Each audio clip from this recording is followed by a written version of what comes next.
நம் கர்த்தராகிய இயேசு கிறிஸ்துவின் பரிசுத்த நாமத்திலே உங்களை அனைவரையும் வாழ்த்தி வரவேற்கின்றேன். போன சேமனிலே நான் நினைக்கிறேன் அது பிப்ரவரியிலே இருக்கும். அதில் நாங்கள் பார்த்தோம், ஏசாயா 5ஆம் அதிகாரத்திலிருந்து நாங்கள் சில காரியங்களை பார்த்தோம். அந்த தலைப்புக்கும் இந்த தலைப்பும் கிட்டத்தட்ட பொருத்தம் இருப்பதை நீங்கள் அவதானித்திருப்பீர்கள்.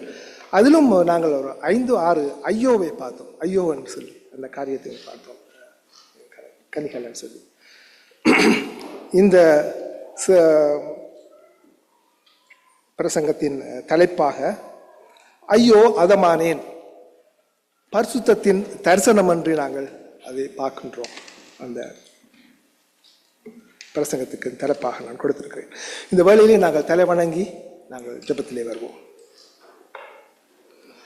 இறையாண்மை உள்ள பரிசுத்த தேவனே, உம்முடைய மகிமையின் அந்த சிங்காசனத்துக்கு முன்பாக நாங்கள் அனைவரும் இந்த வேளையிலே வருகிறோம். கர்த்தாவே, ஏசாயாவை போல உம்முடைய மகிமையின் மூலம் நாங்கள் அதமாய் போகின்றோம். கர்த்தாவே, உமது பரிசுத்தம் பரலோகத்தையும் பூமியையும் நிறைத்திருக்கிறதை நாங்கள் உணர்கின்றோம்.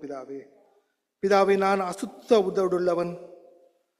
ஆண்டவரே, அசுத்த உதடுள்ள ஜனங்களோடு வாழ்கின்றேன் என்பதை நான் இந்த வேளையிலே நான் அறிக்கையிடுகிறேன். பிதாவே, என் உதடுகளை ஆண்டவரை உமது பலிபீடத்தின் அக்கினியால் நீர் தொட வேண்டும் என்று இந்த வேளையிலே கெஞ்சி நிற்கின்றேன். என்னுடைய இருதயத்தை சுத்தி செய்யும், உண்மையுடனும் தைரியமாகவும் ஆண்டவரை உமது வார்த்தையை அறிவிக்கும்படி எனக்கு கிருபை அளிக்க வேண்டும் என்று கெஞ்சி நிற்கின்றேன். பிதாவே, இன்றைய நாளிலே உமது ஜனங்கள் ராஜாவான இயேசுவை அவர்கள் மகிமையிலே காணுமாறு அவருடைய கண்களை நீர் திறந்தள்ள வேண்டும் என்று கெஞ்சி நிற்கின்றேன். எங்களுடைய அகந்தகளை களைந்து எங்கள் பாவங்களை வெளிப்படுத்தி உமது இரக்கத்தால் எங்களை குணப்படுத்தும். பிதாவே, நாம் யாரை அனுப்புவோம், எங்களுக்காக யார் போவார் என்று நீர் கேட்டபோது எங்கள் இருதயங்கள் இதோ என்னை அனுப்பும் என்று பதிலளிக்க நாங்கள் தயாராக இருக்க எங்களோடு இடைப்படும். பிதாவே, ஆண்டவரே, இந்த தியானத்தின் மூலம் உமது ஜனங்களின் பரிசுத்த பயத்தையும் ஆண்டவரே மனம் திரும்புதலையும் சந்தோஷமான கீழ்ப்படிதலையும் ஆண்டவரே நீர் கட்டளையிட வேண்டும் என்று கெஞ்சிருக்கின்றேன். பிதாவே, கிறிஸ்து உயர்த்தப்படட்டும். பிதாவே, பாவிகள் ரட்சிக்கப்படட்டும். பரிசுத்தர்கள் ஆண்டவரே இந்த வேளையிலே இந்த சபையிலிருந்து அனுப்பப்பட நீர் கிருபை தர வேண்டும் என்று கெஞ்சிருக்கின்றோம். பிதாவே, எங்கள் மீட்பெரும் இரட்சகருமான இயேசு கிறிஸ்துவின் பரிசுத்தமான நாமத்திலே நாங்கள் இந்த ஜெபத்தை கேட்டு நிற்கிறேன். பரம தந்தையே, ஆமென். இன்றைய நாளிலே நாங்கள் வாசிக்க கேட்டோம், ஏசாயா 6ஆம் அதிகாரம் வசனங்கள் 1 தொடங்கி 10 வரையிலான காரியங்களை நாங்கள் வாசித்தோம். உங்களுக்கு பார்ப்பது கொஞ்சம் கஷ்டமாக இருக்கும் அந்த வசனங்கள். அதாவது இதில் நாங்கள் இந்த பிரசங்கத்துக்கு நான் இட்டிருக்கிற தலைப்பு ஐயோ அதமானேன், பரிசுத்தத்தின் தரிசனம் என்று நாங்கள் இதை பார்க்க வேண்டியவளாக இருக்கின்றோம். அதாவது தேவனுடைய பரிசுத்தமானது எங்களுடைய பணிவை, எங்களுடைய கீழ்ப்படிதலை, எங்களுடைய தூய்மையை அது எதிர்பார்த்து நிற்கின்றது என்று நாங்கள் பார்க்கின்றோம். தேவனுடைய பரிசுத்தம் எங்களிடத்திலிருந்து இதைத்தான் எதிர்பார்க்கின்றது. பரிசுத்த கடவுள் தம்மை வெளிப்படுத்தும் பொழுது என்ன நடக்கிறது? எங்களுக்கு நாங்கள் அதமாகி போகின்றோம். அதுதான் நாங்கள் இதிலே பார்க்க போகிறோம். அதம் என்று சொன்னால் நாங்கள் எங்களுடைய அகங்காரம் ஒளிந்து போகிறது, முறிந்து போகிறது என்று நாங்கள் பார்க்கின்றோம். ஆனால் அவருடைய இரக்கத்தில் நம்மை சுத்திகரித்து அவர் தன்னுடைய ஊழியத்தை செய்வதற்கு எங்களை அனுமதித்திருக்கிறார். நாங்கள் அவருடைய சமூகத்தில் தான் இருக்கிறோம். ஆனால் அவருடைய இரக்கத்தினாலே எங்களை அவர் இந்த காரியங்கள் செய்வதற்கு அனுமதித்திருக்கிறார். அதுதான் உண்மை. அதுதான் நாங்கள் பார்க்க போகிறோம். இந்த தரிசனத்தின் சூழலை நீங்கள் அறிவீர்கள். பார்த்தீங்கன்னா அது ஒரு வரலாற்று குறிப்புடன் அந்த வசனங்கள் தொடங்குகிறது. உசியா ராஜா மரணமடைந்த வருடத்தில் ஆண்டவர் உயரமும் உன்னதவுமான சிங்காசனத்தின் மேல் வீற்றிருக்க கண்டேன். அவருடைய வஸ்திர தொங்கதால் தேவாலயம் நிறைந்திருந்தது என்று 6ஆம் அதிகாரம் 1வது வசனத்திலே பார்க்கின்றோம். இந்த ஊசிய ராஜாவை பற்றி நாங்கள் முன்னாவே பார்த்திருக்கின்றோம். ஆனால் இது வித்தியாசமாக காரியம். அவன் 16 வயதிலே அரச பொறுப்பை ஏற்றான். 52 ஆண்டுகள் அவன் ஆட்சி செய்தான் மன்னனாக. அது 2 நாளாகவும் 26வது அதிகாரத்திலே அந்த காரியங்கள் கொடுக்கப்பட்டிருக்க நீங்கள் வாசித்து பார்க்கலாம். ஆனால் அவனுடைய முடிவு ஒரு சோகத்தில் முடிந்தது. அவன் என்ன பெருமைப்பட்டான், தான் எல்லாம் அவன் நல்ல ஒரு ராஜா, எல்லா விதமான சீரும் சிறப்புமாக அவன் அந்த தேசத்தை வைத்திருந்தான். எல்லா விதத்திலும் அந்த தேசம் நல்லாக இருந்தது. அவன் ஆத்மீக ரீதியிலும் நல்ல ஒரு இதாக இருந்தான். ஆனால் பெருமை அவனை ஆட்கொண்ட போது அவன் ஆலயத்துக்குள்ளே நுழைந்து அவன் ஆசாரியர்கள் செய்ய வேண்டிய காரியத்தை அவன் செய்தான். அந்த நேரத்தில் என்ன நடந்தது? அவன் தொழுநோயால் தாக்கப்பட்டான். இமீடியட்டாக தாக்கப்பட்டான். அவன் பிறகு அப்படியே மரித்து போனான் என்று நாங்கள் பார்க்கிறோம். அவனை விலக்கி வைத்தார்கள், அரச சபையிலிருந்து விலக்கி வைத்து மரித்து போனான். அது பிறகு அவனுடைய மகன் ஆட்சி செய்ததை நாங்கள் பார்க்கின்றோம். எனவே இன்றைய நாளிலே நாங்கள் பார்க்கின்ற காரியம், முதலாவது காரியம் சிம்மாசனத்தில் ராஜா என்ற தலைப்பின் கீழ் நாங்கள் பார்க்கின்றோம். முதலாவதாக, அதாவது முதலாவது வசனத்திலே ஆண்டவர் உன்னதமும் உயரமும் உன்னதமான சிங்காசனத்தின் மேல் வீற்றிருக்க கண்டேன் என்று ஏசாயா 6ஆம் அதிகாரம் 1வது வசனத்திலே நாங்கள் பார்க்கின்றோம். அதாவது தேவன் இறையாண்மை உள்ளவர், he is sovereign God என்று பார்க்கிறோம். அவர் உயர்ந்தவர் என்று பார்க்கின்றோம். அதனால் இந்த தரிசனத்திலே ஒரு பரலோகத்திலே உள்ள ஒரு தெளிவற்ற காட்சி மட்டும் அவர் பார்க்கவில்லை. அவர் பார்க்கிறார், ஒரு சிம்மாசனத்தை பார்க்கிறார். ஒரு அரசு ஒரு சிம்மாசனம் ஒன்று அதில் காட்டப்பட்டிருக்கிறது, உங்களுக்கு கிளியரா இல்லை. ஆனால் இந்த சிம்மாசனம் என்ன சிம்மாசனம்? இது வாழும் தேவனுடைய சிம்மாசனம் என்று பார்க்கின்றோம். வாழ்ந்து கொண்டிருக்க இந்த தரிசனங்கள் ஒரு ரிச்சான, ஒரு செழுமையுள்ளதாக, ஒரு அர்த்தமுள்ளதாக இருக்கிறதை நாங்கள் பார்க்கின்றோம். சிம்மாசனத்தில் அவர் அமர்ந்து என்று அங்கு கூறப்படுகிறது. இது வெறுமனே ஒரு கவிதை மொழி நடை அல்ல. அதாவது அவருடைய இறையாண்மையை, அவருடைய சவரனிட்டியை, அவருடைய ஆட்சியை மற்றும் அதிகாரத்தை அது வெளிப்படுத்துகிறதாக இருக்கிறது. அதில் நீங்கள் பார்த்தீங்கன்னா மன்னர்கள் சிம்மாசனத்தில் இருக்கிறார்கள் என்று சொல்லும்போது அவர்களுக்கு ஒரு அதிகாரம் அதன் மூலமாக கொடுக்கப்படுகிறதை நாங்கள் பார்க்கின்றோம். இங்கு பார்க்குற காரியம் என்ன? ராஜாக்கள் எல்லாரும் வருவார்கள், போவார்கள், விழுந்து விடலாம். ஆனால் இந்த உசியா ராஜா இறந்தது போல. ஆனால் தேவன், நாங்கள் இந்த பார்க்குற காரியம் என்ன? அவர் என்னென்றைக்கும் அந்த சிம்மாசனத்திலே இருக்கின்றார். அதான் நாங்கள் இன்று பார்க்குற காரியமாக இருக்கிறது. அதாவது தேவன் உலகத்தில் நடக்கும் காரியங்களினால் அவர் நிலை குலைந்து போபவர் அல்ல. நாங்கள் தான் இந்த ட்ரம்ப் இது வச்சுட்டார் சொல்லி எல்லோரும் நிலை குலைந்து போகிறவர்களாக காணப்படுகிறார், கனடாவே, முழு கனடாவே. ஆனால் தேவன் இந்த காரியங்களினால் நிலை குலைந்து போபவர் அல்ல. அவர் அமர்ந்து ஆறுதலாக அவர் அந்த தன்னுடைய காரியங்களை தன்னுடைய காலத்தின்படி அவர் செய்கிறார். அவர் அமர்ந்திருக்கிறார். அவர் இறையாண்மை உள்ளவர், அவர் அமைதியானவர், எல்லாவற்றுக்கும் மேலாக உயர்ந்தவர் என்று பார்க்கின்றோம். ஏசாயா அதுதான் அவர் கூறுகிறார். அவர் உயர்ந்த மற்றும் உயர்த்தப்பட்ட என்ற பொருள்பட அவர் கூறுகிறார். அனைத்து பூமியின் சகல சக்திகளுக்கும் மேலாக அவர் உயர்த்தப்பட்டவர் என்று நாங்கள் பார்க்கிறோம். அவருடைய மகிமைக்கு கிட்ட எதுவுமே வர முடியாது என்பதைத்தான் இங்கு நாங்கள் பார்க்க இருக்கிற காரியமாக இருக்கிறது. பாருங்கள், அவருடைய வஸ்திர தொங்கலால் தேவாலயம் நிறைந்தது என்று கூறப்பட்டிருக்கிறது. வஸ்திர தொங்கல் என்று பண்டைய காலங்களில் கூறும்போது அது ஒரு அரசனுடைய கம்பீரம், அவனுடைய மரியாதை, அவனுடைய செல்வம், அதுகளை எல்லாம் விளங்கப்படுத்துகிற காரியமாக இருக்கிறது. குயின் எலிசபெத் பார்த்தீங்கன்னா ஒரு நீண்ட வஸ்திரம் வரும், அதை ஒரு 10-15 பேர் தூக்கி கொண்டு வருவார்கள்.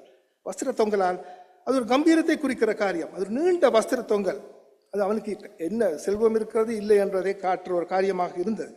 ஆனால் இங்கே எங்களுடைய தேவனுடைய அங்கியின் அந்த வஸ்திர தொங்கல் அவருக்கு பின்னால் இழுபட்டு போகிற காரியம் அல்ல. அது அந்த தேவாலயத்தையே நிறைத்தது என்று நாங்கள் பார்க்கின்றோம். அதாவது வானத்திலும் பூமியிலும் அவருடைய மகிமையால் தீண்டப்படாத இடம் ஒன்றுமே இல்லை என்பதை இது நினைவு கூட்டி எங்களுக்கு நிற்கின்றது என்று பார்க்கின்றோம். சங்கீதம் 99:1-3 வசனங்களிலே பார்க்கின்றோம். கர்த்தர் ராஜரீகம் பண்ணுகிறார், ஜனங்கள் தத்தளிப்பார்களாக. அவர் கேருபீன்களின் மத்தியில் வீற்றிருக்கிறார், பூமி அசைவதாக. கர்த்தர் சீயோனில் பெரியவர், அவர் எல்லா ஜனங்கள் மேலும் உயர்ந்தவர். மகத்துவமும் பயங்கரமான உமது நாமத்தை அவர்கள் துதிப்பார்களாக, அது பரிசுத்தம் உள்ளது என்பதை பார்க்கின்றோம். இந்த சங்கீதத்தின் பார்வை எங்களுக்கு அழகாக எதிரொலிக்கிற காரியம் என்ன? லார்ட், ஆண்டவர் ஆட்சி செய்கின்றார் என்று பார்க்கின்றோம். அவர் ராஜா என்பதை நாங்கள் பார்க்கின்றோம். அவர் கேருபீன்கள் அவர்களுக்கு அவரை பாதுகாத்து கொண்டு அவருக்கு மேலாக இருக்கின்றார் பார்க்கிறோம். உயர்ந்த அந்த வானதூதர்கள் கூட அவருக்கு சேவை செய்கின்றதை பார்க்கின்றோம். மக்கள் நடுங்கட்டும் என்று அங்கு கூறப்படுகிறதை பார்க்கின்றோம். ஏன்? அவர் பரிசுத்தமானவர் என்று பார்க்கின்றோம். எனவே நாங்கள் இதிலிருந்து பார்க்கின்ற காரியம், இந்த தேவனுடைய பண்பு, இந்த பரிசுத்தம் என்ற பண்பு, அது வெறுமனே ஒரு பண்பு அல்ல, அது தேவனை வரையறுக்கும் ஒரு பண்பாக இருக்கிறது. அவருடைய எல்லா மற்ற பண்புகளும் இந்த பரிசுத்தத்தினால் செறிவூட்டப்பட்டதாக, அதனால் வரையறுக்கப்பட்டதாக இருக்கிறது. தேவன் பரிசுத்தமானவர் என்று அதைத்தான் நாங்கள் காண இருக்கிறோம். இதனால் நாங்கள் எங்களுடைய வாழ்க்கைக்கு எடுக்கக்கூடிய படிப்பினை என்ன நாங்கள் பார்க்கின்றோம்? இதன் அர்த்தம் என்ன கூறுகிறது? அதாவது பூமியின் ஆட்சியாளர்கள் தோல்வடைந்ததை நாங்கள் பார்க்கும் பொழுது தேவன் இன்னும் சிம்மாசனத்தில் இருக்கிறார் என்பதை நாங்கள் உணர்ந்து கொள்ள வேண்டும். அதாவது உங்கள் உலகம், நாங்கள் வாழும் இந்த உலகம் நிலையற்றதாக நாங்கள் உணரும்போது தேவன் இன்னுமே கண்ட்ரோலில் இருக்கிறார், அவர் கம்பீரமாக வீற்றிருக்கிறார் என்பதை நாங்கள் அறிந்து கொள்ள வேண்டியவர்களாக இருக்கிறோம். இந்த துன்பங்கள், பாவங்கள் எல்லாம் எங்களை சுற்றி வரும்பொழுதும் தேவன் அவர் உயரமும் உன்னதமுமான உயர்த்தப்பட்ட நிலையிலே எந்த விதமான ஊழலாலும் தீண்டப்படாத ஒரு ஆட்சியை அவர் செய்து கொண்டிருப்பார் என்பதை நாங்கள் உணர்ந்து கொள்ள வேண்டியவர்களாக இருக்கின்றோம். எனவே இது எங்களுடைய இந்த தரிசனம், எங்களுடைய ஆத்மா அவரை ஆராதிப்பதிலேயே ஒரு உயர்வை தர வேண்டும் என்பதை நாங்கள் இதன் மூலமாக கண்டுகொள்ள வேண்டும் என்று நாங்கள் பார்க்கின்றோம். அதே காரியத்தை நாங்கள் அடுத்த வசனத்திலே பார்க்கும்போது 2வது வசனத்திலே சேராபீன்கள் அவருக்கு மேலாக நின்றார்கள், அவர்களில் ஒவ்வொருவனும் அவ்வாறு செட்டைகள் இருந்தன. அவனவன் தன் செட்டைகளால் தன் முகத்தை மூடி, 2 செட்டைகளால் தன் கால்களை மூடி, 2 செட்டைகளால் பறந்து ஒருவரை ஒருவர் நோக்கி, சேனைகளின் கர்த்தர் பரிசுத்தர் பரிசுத்தர் பரிசுத்தர், பூமி அனைத்தும் அவருடைய மகிமையால் நிறைந்திருக்கிறது என்று கூப்பிட்டு சொன்னார்கள் என்று நாங்கள் வாசிக்க கேட்கின்றோம். அதை இங்கு பார்க்கின்றோம், சேராபீன்கள் தங்களை மறைத்துக் கொள்ளுகிறார்கள் என்று பார்க்கின்றோம். பரிசுத்தமாக படைக்கப்பட்ட ஒரு உயிரினம். அவை சேராபீன்கள் ஒரு கம்பீரமான உயிரினங்கள் மட்டுமல்ல, அவர்கள் பரலோகத்திலே தேவனுக்கு உதவியாளராக இருக்கின்ற அவர்கள். அந்த பெயரை பார்த்தீர்களானால் அந்த சேராபீன்கள் சராப் என்ற ஒரு அந்த எபிரேய வார்த்தையிலிருந்து வந்த சராப் என்று சொன்னால் எரிக்கின்ற என்ற மாதிரி, அப்படியான ஒரு கம்பீரத்தை கொண்ட அந்த சேராபீன்கள் என்ன செய்கின்றன என்று பார்க்கின்றோம். அவர்கள் தேவனுடைய பரிசுத்த பிரசன்னத்தை நேரடியாக அவர்களால் பார்க்க முடியவில்லை என்றுதான் நாங்கள் பார்க்க வேண்டிய காரியம். அவை என்ன செய்கின்றன? 2 சிறகுகளால் தங்களுடைய கண்களை மூடிக்கொள்கின்றன, பார்க்க முடியாது.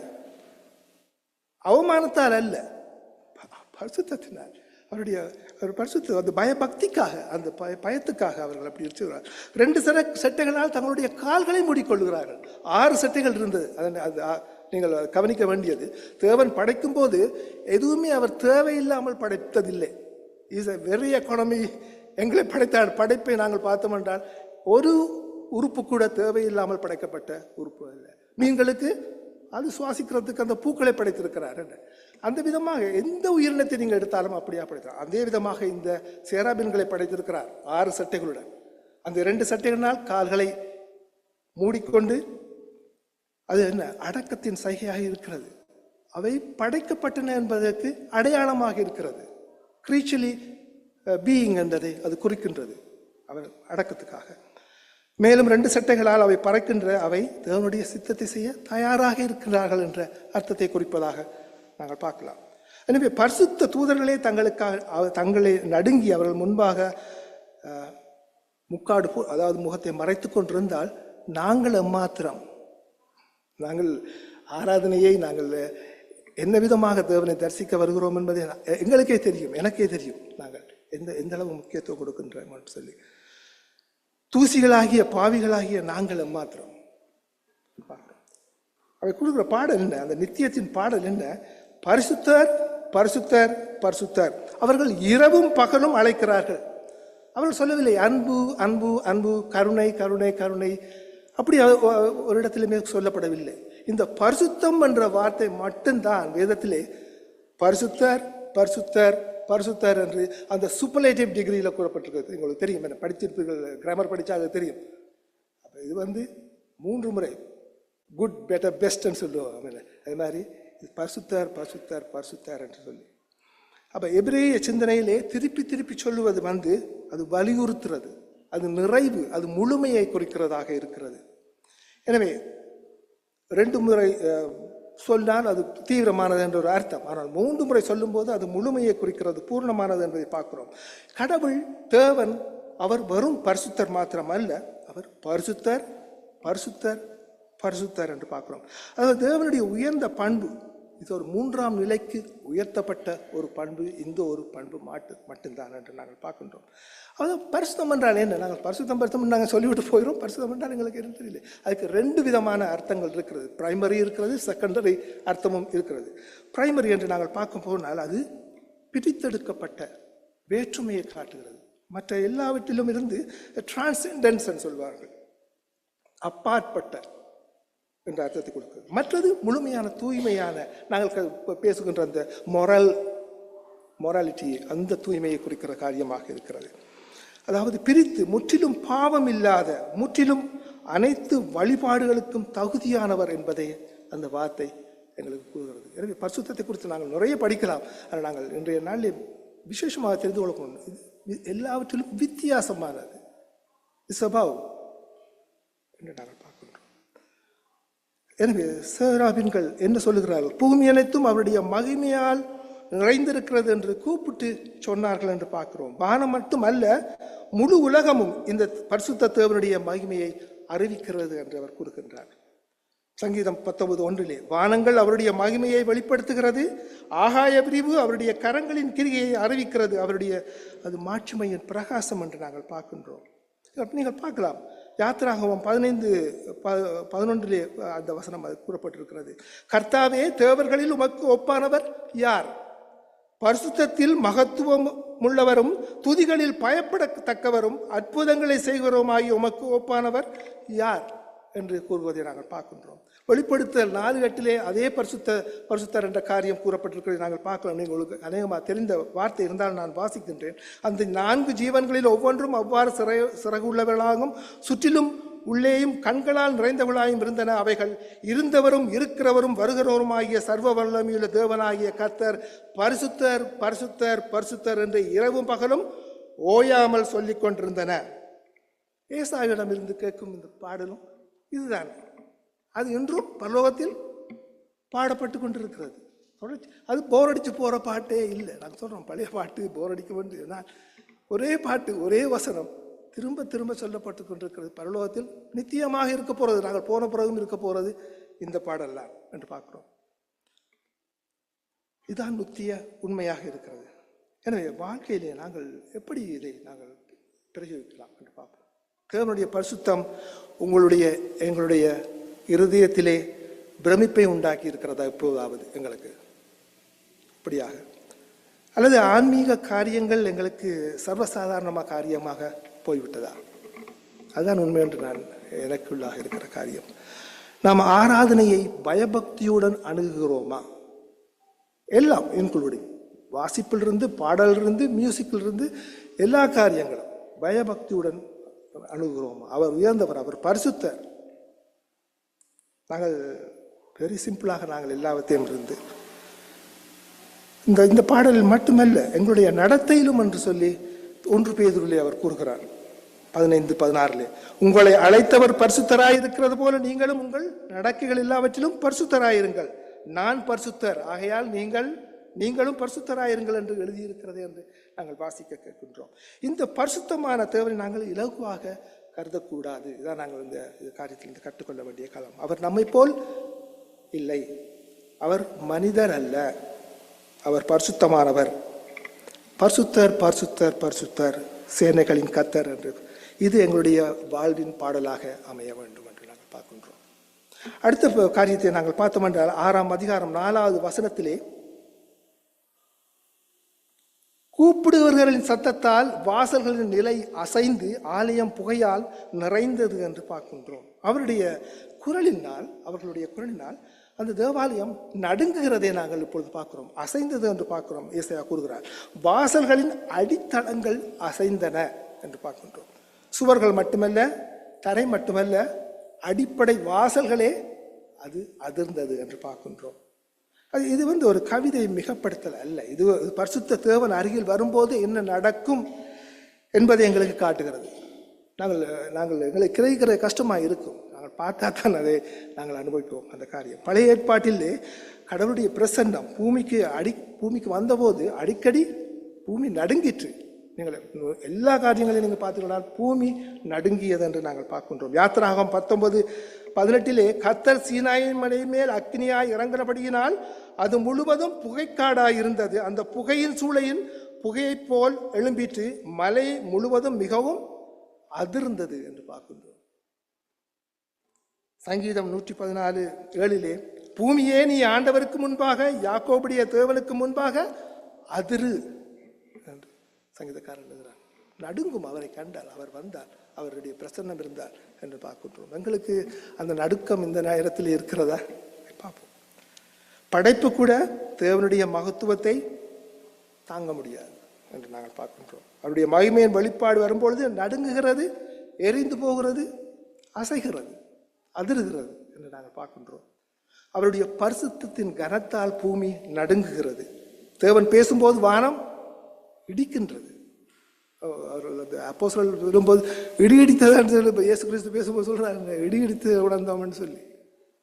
தேவனுடைய பேச்சு வந்தபோது, தேவன் தோன்றும் போது யாருமே சௌகரியமாக இருக்க முடியாது. நாங்கள் பார்க்க இருக்கிறோம். அடுத்து பார்க்கிறோம், அதே இது வசனத்திலே நாங்கள் பார்க்கின்றோம், ஆலயம் புகையால் நிரம்பியது என்று பார்க்கின்றோம். இது ஒரு சாதாரண புகை அல்ல, இது தேவனுடைய பிரசன்னத்தின் மகிமையின் மேகம் என்று நாங்கள் பார்க்கிறோம் என்று அழைக்கப்படுகிறது. நீங்கள் படித்திருப்பீர்கள், என்ன நாங்கள் படித்திருக்கோம், ஷக்கைனா குளோரி என்று சொல்லி. ஷக்கைனா குளோரி, அதாவது தேவன் ஷக்கைனான்னு சொன்னால் வந்து தங்கும். அந்த குளோரி தேவன் வந்து தங்கும் பொழுது இந்த புகை மண்டலம் தான் காணப்பட்டது. செட்லிங், டுவெல்லிங் என்று பார்க்கின்றோம். அந்த மேகம்தான் பகலில் இஸ்ரவேலை நடத்தியது. யாத்திராகமம் 13:21 இருக்காது, வனாந்திரத்திலே மேகஸ்தம்பமாக நடத்தி என்று பார்க்கின்றோம். அதே மேகம் கூடாரத்தை நிரப்பியது. யாத்திராகமம் 40:34-35 தேவன் தம்முடைய ஜனங்களில் குடியிருக்க வந்தபோது அந்த கூடாரத்தை அது நிரப்பியது என்று பார்க்கின்றோம். அதே மேகம் சாலமோனுடைய ஆலயத்தை நிரப்பியது. ஆசாரியர்கள் ஊழியம் செய்ய முடியாமல் அளவுக்கு அது சக்தி வாய்ந்ததாக இருந்தது என்று பார்க்கிறோம். யாத்திராகமம் 19:18 புகை நடக்கும் தேவனுடைய அது பிரசன்னத்துடன் தொடர்புடையது என்று பார்க்கின்றோம். அதான் நாங்கள் பார்த்தோம், என்ன மலை முழுவதும் அதிர்ந்தது என்று நாங்கள் பார்க்கின்றோம். அந்த அக்னியாலே புகைக்காடாக இருந்தது என்று பார்க்கிறோம். இந்த புகை குறிக்கிற காரியம் என்ன? தேவனுடைய நெருக்கத்தை, அந்யோன்யத்தை எங்களுக்கு குறிக்கிறார். அதே வேளையிலே அவரை அணுக முடியாத தன்மையை நீங்கள் உணர முடியும், ஆனால் நீங்கள் அவரை தொட முடியாது. அவருடைய மகிமை, ஆனால் அவருக்கு அருகாமையில் நீங்கள் இருக்கிறீர்கள் என்பதை நாங்கள் உணர்ந்து கொள்ள வேண்டும். ஆனால் நாங்கள் எங்களுடைய கட்டுப்பாட்டில் இருக்க முடியாது அந்த நேர வேளையிலே என்று பார்க்கிறோம். இது கனத்துக்குரிய தெய்வீக மகிமையின் வெளிப்பாடு என்று பார்க்கிறோம். இந்த புகை ஷக்கைனா குளோரி என்று நாங்கள் காண்கின்றோம். அதான் ஆபக்குக்கு சொல்லும் போது, கர்த்தரோ என்றால் தமது பரிசுத்த ஆலயத்தில் இருக்கின்றார், பூமியெல்லாம் அவருக்கு முன்பாக மௌனமாயிருக்க கடவது என்று அவன் கூறுகிறார்.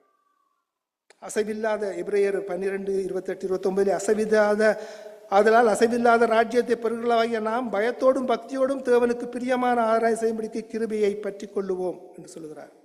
நம்முடைய தேவன் பட்சிக்கிற அக்னியாய் இருக்கிறாரே என்று அவர் கூறுகிறார். நாங்கள் இதிலிருந்து என்னத்தை கற்றுக்கொள்கிறோம் என்று பார்ப்போம்.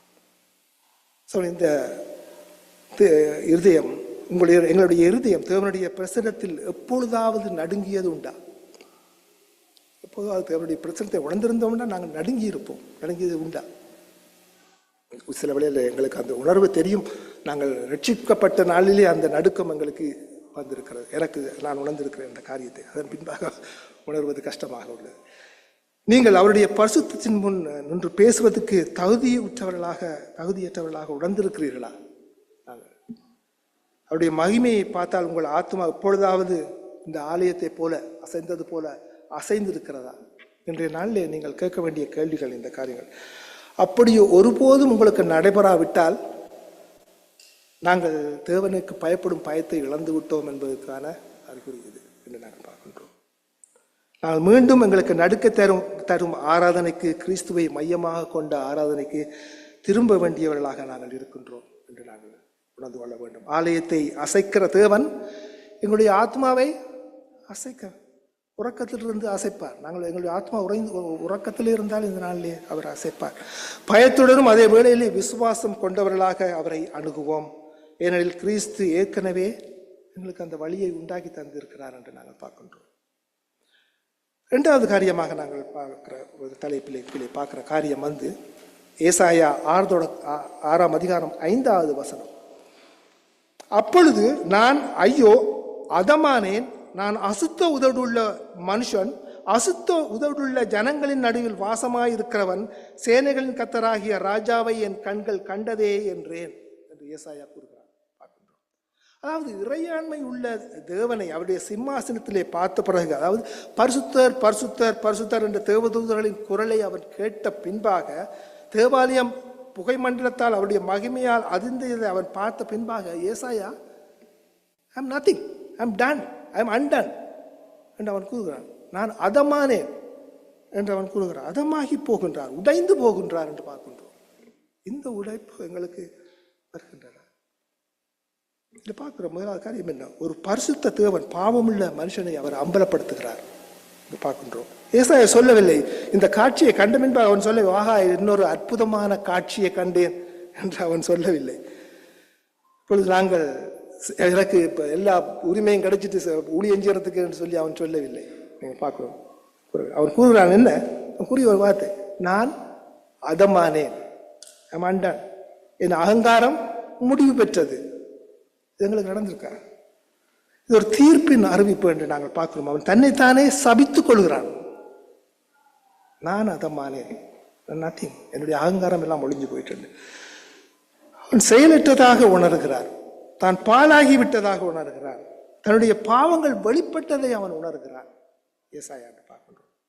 ஏன்னு பாருங்கள் நீங்கள், ஏசாயா ஒரு தீர்க்கதரிசி. அவன் என்ன சொல்லுவான்? உண்மையைத்தான் சொல்லுவான். கடவுள்கிட்ட இருந்து வாட வார்த்தையைத்தான் அவன் சொல்லி கொண்டிருந்தான். ரைட்? ஆனால் இந்த நேரத்திலே அவன் என்ன? தான் அசுத்தமானவன் என்பதை அவன் உணர்கிறதை நீங்கள் பார்க்கின்றோம்.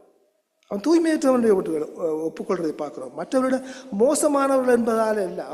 அவன் உண்மையைத்தான் சொல்லிக் கொண்டிருந்த ஒரு தீர்க்கதரிசி.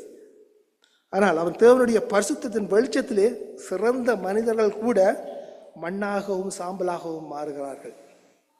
எந்த பெஸ்டாக இருந்தாலும் தேவனுடைய பரிசுத்தத்துக்கு முன்பாக மண்ணும் சாம்பலும் தான். அதாவது தெய்வீக சந்திப்பின் மற்ற தருணங்களை நாங்கள் பார்க்கிறோம். யோபு என்ன சொல்லுகிறான்? 42ஆம் அதிகாரம் 5-6 என் காதினால் உம்மை குறித்து கேள்விப்பட்டேன், இப்பொழுது என் கண் உம்மை காண்கிறது, ஆகையால் நான் என்னை அருவருத்து தூளிலும் சாம்பலும் இருந்து மனஸ்தாகப்படுகிறேன் என்றான். யோபு சொல்கிற காரியத்தை இதுதான் காதினால் கேள்விப்பட்டேன், ஆனால் இப்போது கண் உம்மை காண்கின்றது, என்னை அருவருத்து. அதுதான் எந்த மனுஷனுமே அவன் ஒரு ஜஸ்டாக இருந்தானே. லூக்காவிலே நடந்த காரியம் எங்களுக்கு தெரியும். புதிய ஏற்பாட்டில் சீமோன் பேதுருக்கு என்ன நடந்தது? 5ஆம் அதிகாரம் 8ஆம் வசனத்தில் சீமோன் பேதுரு அந்த மீன் வலையை பிடிக்கும் பொழுது அது கிழிந்து போனது. அப்போது அவன் என்ன சொல்றான்? சீமோன் பேதுரு அதை கண்டு இயேசுவின் பாதத்திலே விழுந்து, ஆண்டவரே, நான் பாவியான மனுஷன், நீர் என்னை விட்டு போக வேண்டும் என்றான். அந்த மகிமையை அவன் அந்த நேரத்திலே கண்டான். அதுபோது அவன் சொல்றான், நான் பாவி என்பதை நாங்கள் உணர்வோம். பாவமுள்ள மனுஷன் பரிசுத்தமான தேவனை சந்திக்கும் பொழுது இதுதான் நடக்கும். நாங்கள் அதமாகி போய்விடுவோம் என்பதை நாங்கள் உணர வேண்டும். அசுத்த உதடுகள், தூய்மையற்ற மக்கள். ஏசாயா கூறுகிறார், நான் அசுத்த உதடுகள் உடையவன். ஏன் அசுத்த உதடுகள் சொல்றான்? எங்களுடைய உதடுகளால் தான் நாங்கள் கம்யூனிகேஷன்ஸை நாங்கள் மேக் பண்றோம், இன்னொருடைய தொடர்புகளை வைத்துக் கொள்ளுகின்றோம். ஏசாயா தீர்க்கதரிசி, அவன் உண்மையை பேசுவது அவனுடைய வேலை, அவருடைய அந்த புனிதமான சேவையும் கூட. அவருடைய வாய் தேவனுடைய பரிசுத்தத்தின் வெளிச்சத்திலே அது தீட்டுப்பட்டு போகிறது என்று பார்க்கின்றோம். அதாவது எங்களுடைய சிறந்த பகுதிகள் கூட தேவனுக்கு முன்பாக தூய்மையற்றவைகள் என்பதை நாங்கள் உணர வேண்டும். எங்களுடைய ஊழியங்கள் கூட பாவத்தால் கரைபடிந்திருக்கின்றன. சில பேர் சொல்றது, அந்த ஊழியம் செய்கிறோம், இந்த ஊழியம் செய்கிறோம், எல்லாமே அதுக்கு பின்னால் நாங்கள் பார்க்க போகிற அது கரைபடிந்ததாக இருக்கின்றன என்று நாங்கள் பார்க்கின்றோம். ஏசாயா தன்னை மற்றவருடன் அவன் ஒப்பிடவில்லை, அவன் தன்னை தேவனுடனும் அவருடைய பரிசுத்தத்துடன் மாத்திரம்தான் அவன் ஒப்பிடுகின்றான். இந்த கணத்திலே அவன் தன்னுடைய பாவத்தை தெளிவாக காண்கின்றான். நாங்களும் அப்படி இருக்கும் பொழுது எங்களுடைய பாவங்கள் எங்களுக்கு தெளிவாக தெரியும். ஏசாயா பார்த்த போது அவன் அந்த ராஜாவை பார்த்தான், அதனால் எல்லாம் அதை மாற்றமடைகிறது என்பதை நாங்கள் பார்க்கிறோம். ஏசாயா கூறுகிறார், என் கண்கள் சேனைகளையும் கர்த்தராகிய ராஜாவை கண்டது. அவன் பார்த்தது உசியா ராஜாவை அல்ல. அவன் இந்த என்ன உண்மையான ராஜாவை அவன் காண்கின்றான். சேனைகளின் கத்தர், பரலோக படைகளின் தளபதியை அவன் காண்கின்றதை நாங்கள் பார்க்கின்றோம். ஏசாயா ஒரு முறை தேவனை சரியாக பார்த்த பின்பாக என்ன நடக்கிறது? தன்னை சரியான விதத்திலே பார்க்கின்றார். நாங்கள் தேவனை சரியான விதத்திலே அறிந்திருந்தால் நாங்கள் எங்களை சரியான விதத்திலே நாங்கள் பார்ப்போம் என்று நாங்கள் பார்க்கின்றோம். அதாவது நீங்கள் ஒரே நேரத்திலே தேவனை பற்றிய உயர்வான எண்ணத்தையும் பார்வையையும் உங்களை பற்றிய உயர்வான பார்வையும் கொண்டிருக்க முடியாது. ரெண்டு பேரையும் நானும் தான் தேவனும் தான் சொல்ல முடியாது. உங்கள் தேவனை நாங்கள் உயர்வான இடத்திலே வைத்துக் கொண்டால் எங்களை தாழ்த்த வேண்டியவர்களாக நாங்கள் இருக்கின்றோம். அப்படி இல்லாவிட்டால் நாங்கள் தேவனை குறைத்துக் கொள்கிறோம் என்பதை நாங்கள் உணர்ந்தவர்களாக இருக்கிறோம். ஏனென்றால் தேவனுடைய வார்த்தை சொல்லுகிறது ரோமரிலே, நாங்கள் எல்லோரும் பாவம் செய்தவர்களாகி பாவம் செய்து தேவ மகிமையற்றவர்களாக இருக்கிறோம் என்று. அதனால் தான் நாங்கள் மிகவும் கவனமாக நாங்கள் இதை கையாள வேண்டியவர்களாக இருக்கிறோம். சொல்லுகிறார் என்ன பிரசங்கியிலே, நீ தேவாலயத்துக்கு போகும் பொழுது உன் நடையை காத்துக்கொள், மூடர் பலியிடுவது போல பலியிடுவதை பார்க்கிலும் செவி கொடுக்க சேருவதே நலம், தாங்கள் செய்கிறது தீமை என்று அறியாதிருக்கிறார்கள். தேவனுடைய சமூகத்தில் நீ துடிகரமாய் உன் வாயினால் பேசாமலும் மனம் பதறி ஒரு வார்த்தையும் சொல்லாமலும் இரு. தேவன் வானத்தில் இருக்கிறார், நீ பூமியில் இருக்கிறாய், உன் வார்த்தைகள் சுருக்கமாய் இருப்பதாக என்று பிரசங்கிப்பதை நாங்கள் பார்க்கின்றோம். இதன் மூலம் நாங்கள் கற்றுக்கொள்கிற காரியம் இல்லை. எப்பொழுதாவது நாங்கள் சொன்னதுண்டா நான் அதமானேன் என்ற காரியத்தை? தேவனுடைய பரிசுத்தம் எப்பொழுதாவது உங்களை மனம் திரும்பி தேவனுக்கு முன்பாக மண்டியிட வைத்தது உண்டா என்பதை நாங்கள் ஆராய வேண்டியவர்களாக இருக்கிறோம்.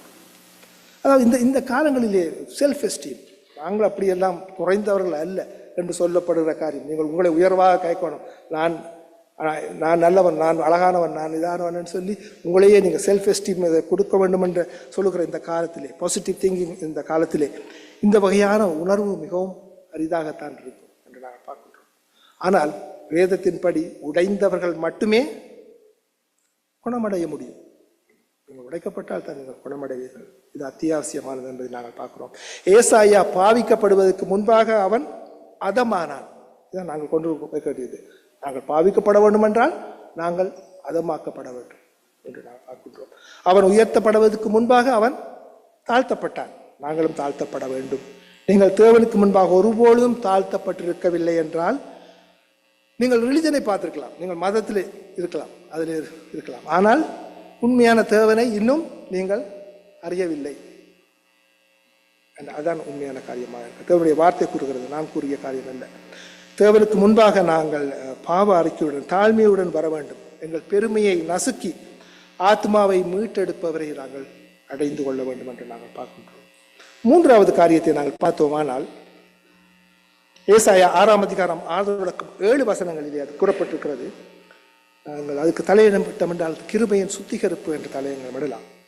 6வது வசனம், அப்பொழுது சேராபின்களில் ஒருவன் பலிபீடத்திலிருந்து தன் கையிலே பிடித்த குரட்டால் ஒரு நெருப்பு தழலை எடுத்து என்னிடத்தில் பறந்து வந்து அதனால் என் வாயை தொட்டி, இதோ இது உன் உதடுகளை தொட்டதினால் உன் அக்கிரமம் நீங்கி உன் பாவம் நிவர்த்தியானது என்றான்.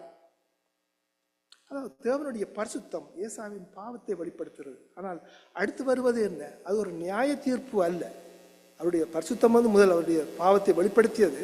அடுத்து நியாய தீர்ப்பு வரவில்லை. பாருங்கள் என்ன வருது, கிருபை என்று நாங்கள் பார்க்கின்றோம். அதாவது அந்த பரலோக அந்த தூதன் என்ன செய்கிறான்? அவன் அந்த தூய்மையை கொண்டு வருவதை கவனியுங்கள். ஏசாயா தன்னுடைய தகுதியற்ற தன்மையை ஒப்புக்கொள்கிறார்.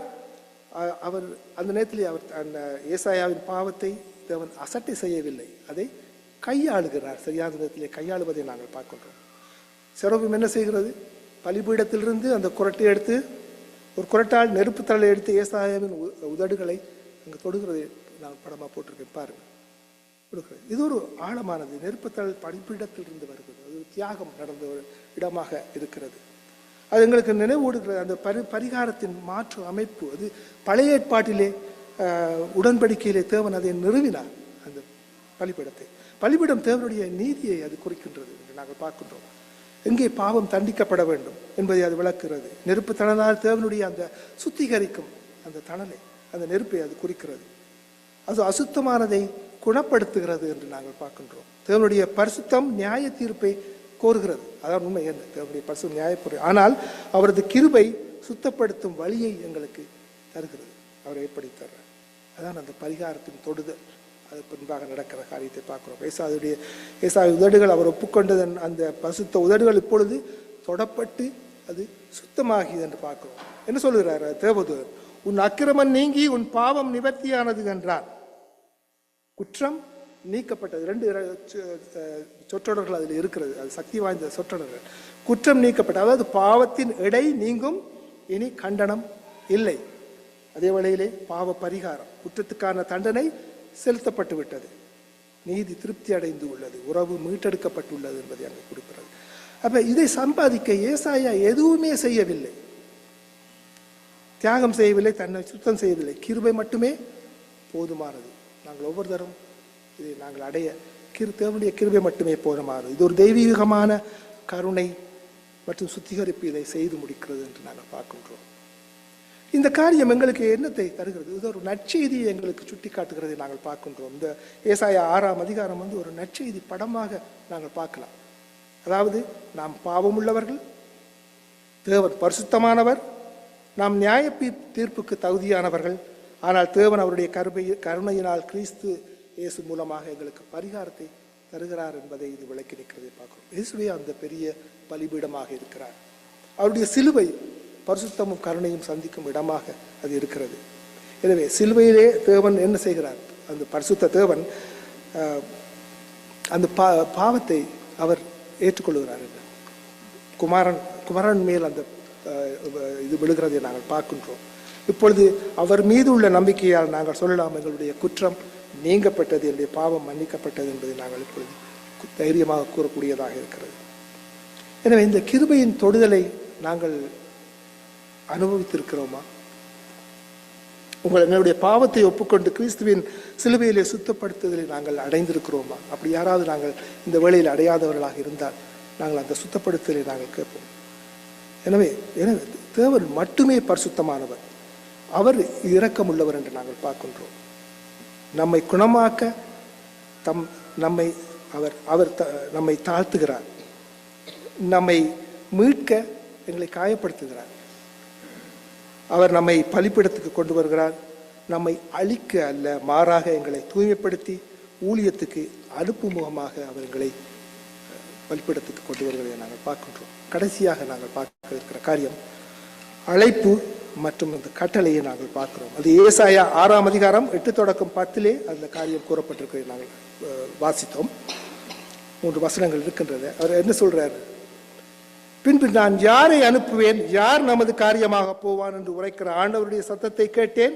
அதற்கு நான் இதோ அடியேன் இருக்கிறேன், என்னை அனுப்பும் என்றேன். அப்பொழுது அவர், நீ போய் என் ஜனங்களை நோக்கி, நீங்கள் காதார கேட்டு உணராமலும் கண்ணார கண்டு அறியாமலும் இருங்கள் என்று சொல். இந்த ஜனங்கள் தங்கள் கண்களினால் காணாமலும் தங்கள் காதுகளினால் கேளாமலும் தங்கள் இருதயத்தினால் உணர்ந்து குணப்படாமலும் நான் அவர்களை ஆரோக்கியமாக்காமலும் இருக்க நீ அவர்களுக்கு இருதயத்தை கொளுத்ததாக்கி அவள் காதுகளை மந்தப்படுத்தி அவள் கண்களை மூடி போடுகின்றார். உங்களுடைய இங்கே பார்க்கின்றோம் இந்த ஓர்டரை பாருங்கள். ஏசாயா தேவனை பார்த்தார், தனது பாவத்தை உணர்ந்தார், கிருபையிலே சுத்தப்படுத்தப்பட்டார். அதன் பின்பு தான் தேவனுடைய அழைப்பை அவர் கேட்கின்றார். இந்த காரியங்கள் நடைபெறும், இந்த ஓர்டரில் வர வேண்டிய காரியமாக இருக்கிறது. தேவனுடைய கிருபையினால் தூய்மையாக்கப்படாமல் நீங்கள் அவருக்கு சேவை செய்ய முடியாது. நாங்கள் யாருமே பரிசுத்தம் அழைப்புக்கு முந்தி வருகிற காரியம். பரிசுத்தப்பட்டால் தான் அந்த அழைப்பு எங்களுக்கு வர வேண்டியதாக இருக்கிறது. அதாவது ஊழியம் செய்யும் முன்பாக நாங்கள் ஆராதனை செய்ய வேண்டும், சரியாக ஆராதனை செய்ய நாங்கள் கற்றுக்கொள்ள வேண்டும். தேவனுடைய சிங்காசனத்தில் அவர் வெறுமனே கூறவில்லை, யார் என் தீக்கரசியாக இருக்க விரும்புகிறார் என்று அவர் சொல்லவில்லை. அவர் இருதயத்தை தயாரித்த பின்பாகத்தான் அவர் கூறுகிறார், யாரை அனுப்புவேன் என்று அவர் கேட்கிறதை பார்க்கின்றோம். இது ஒரு தெய்வீக அழைப்பு என்று பார்க்கிறோம். நான் யாரை அனுப்புவேன், எங்களுக்காக யார் செல்வார்கள். இதில் ஒரு காரியம் ஒன்று இருக்குது. என்ன இருக்கிறது?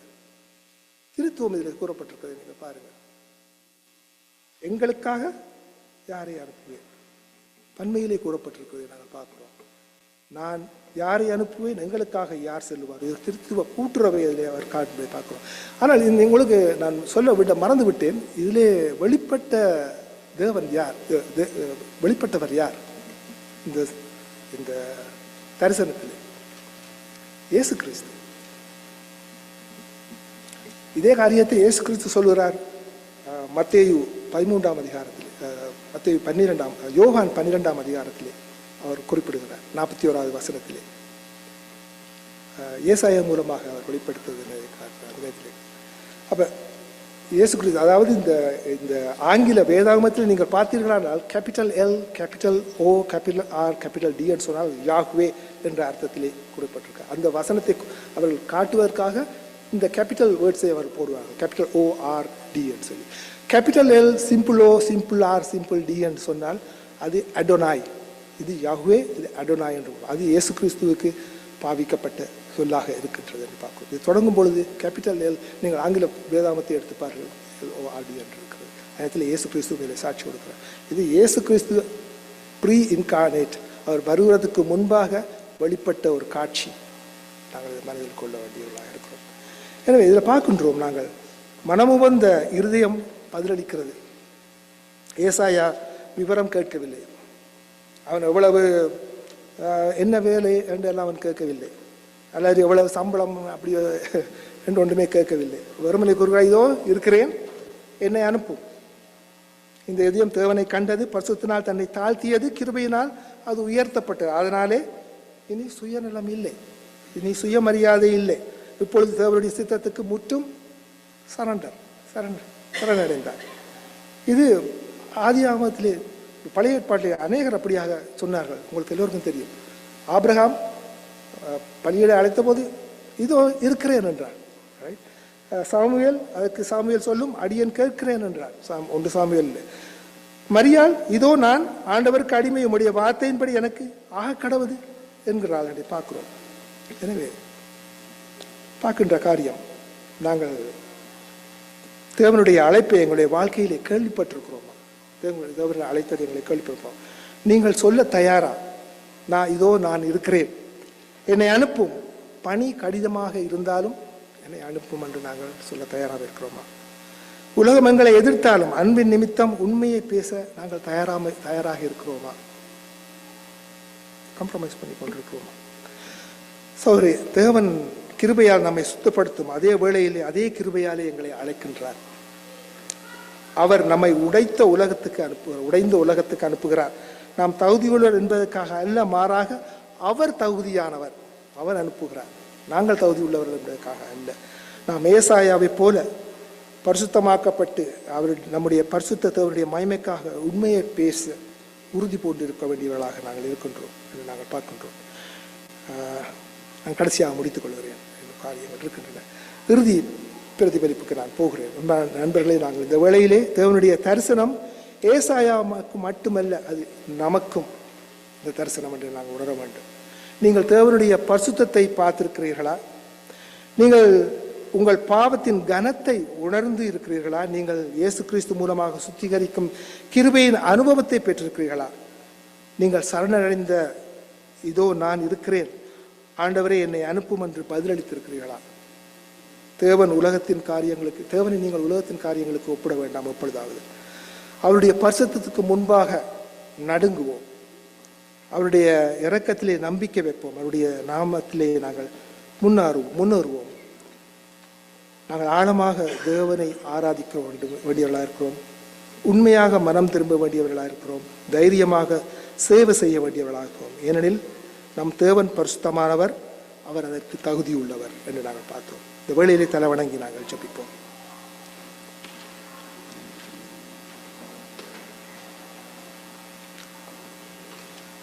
தேவனே, நாங்கள் கேட்ட காரியங்களே ஆண்டவரே நாங்கள் மீண்டுமாக உம்மிடத்திலே நாங்கள் நினைக்கின்றோம். பிதாவே ஆண்டவரே, நாங்கள் ஆழமாக உம்மை ஆராதிக்க நீர் கிருபை தர வேண்டும் என்று கெஞ்சி நிற்கின்றோம். பிதாவே, உண்மையான மனம் திரும்புதலை உடையவர்களாக உம்மண்டையிலே வர நீர் எங்களுக்கு கிருபை தர வேண்டும் என்று கெஞ்சி நிற்கிறோம். தைரியமாக உம்முடைய ஊழியத்தை நாங்கள் செய்வதற்கு நாங்கள் தயாராக இருக்க நீர் எங்களுக்கு கிருபை தர வேண்டும் என்று கெஞ்சி நிற்கின்றோம். நீர் பரிசுத்தர், நீர் பரிசுத்தர், நீர் பரிசுத்தர். ஆண்டவரை நீர் அந்த பரிசுத்தத்துக்கு தகுதி உள்ளவர். இந்த வேளையிலே ஆண்டவரே எங்கள் ஒவ்வொருத்தரையும் ஆண்டவரே அந்த பரிசுத்தத்துக்கு முன்பாக நீர் கொண்டு வந்திருக்கிறீர்.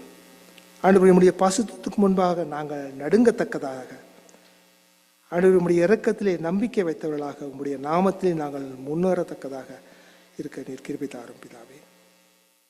இயேசு கிறிஸ்துவின் பரிசுத்த நாமத்திலே இந்த ஜெபங்களை ஏறெடுத்து நிற்கிறேன் பரம தந்தையே. ஆமென்.